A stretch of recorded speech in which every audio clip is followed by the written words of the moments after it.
Welcome to WebStarPress. How can we switch Node.js versions to work on different projects with different requirements? Here on Node.js website, they have few recommendations. We can install Node.js versions on different operating systems using FNM, NVM, Brew, Chocolatey, Docker. I used NVM, that is Node Version Manager, and I have tutorials on NVM at this channel. One of the recommendation is also FNM, that is Fast Node Manager. To use it, they recommend PowerShell if on Windows. So let's see. Right now I have Node-V version 20.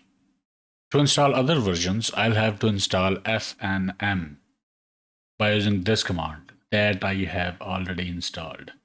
Winget install shinez.fnm. It says found an existing package already installed. Try to upgrade. Okay. No upgrade found. Okay, so it was installed at this place in Windows.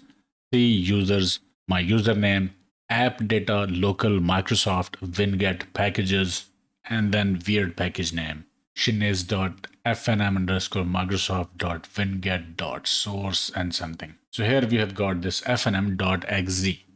So this was installed. They say then configure FNM environment by using this command. FNM env use on cd outstring invoke expression.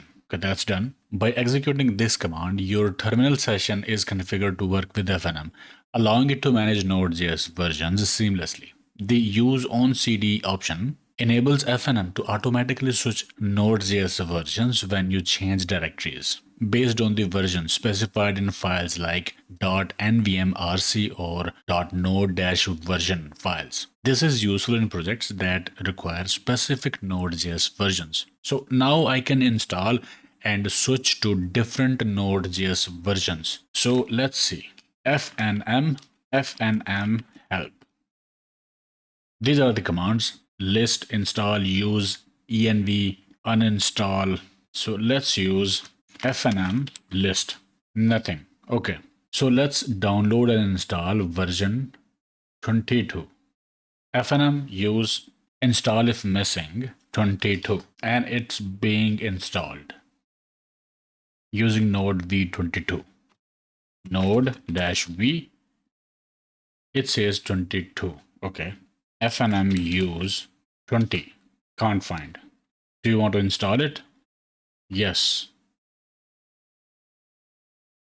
Now using Node v20. Node v version 20. FNM use 22. Node v using version 22. So this is how we can install and switch to different Node versions. It works. Now I don't have to delete Node.js folder and install new Node.js again and again when it's updated every time. Alright, this is how you can switch Node.js versions easily using FNM, Fast Node Manager. And if you use other terminals on Windows, you'll have to configure environment variables for those terminals. Okay, I hope it helped. Like, share, subscribe, and I will see you in the next one.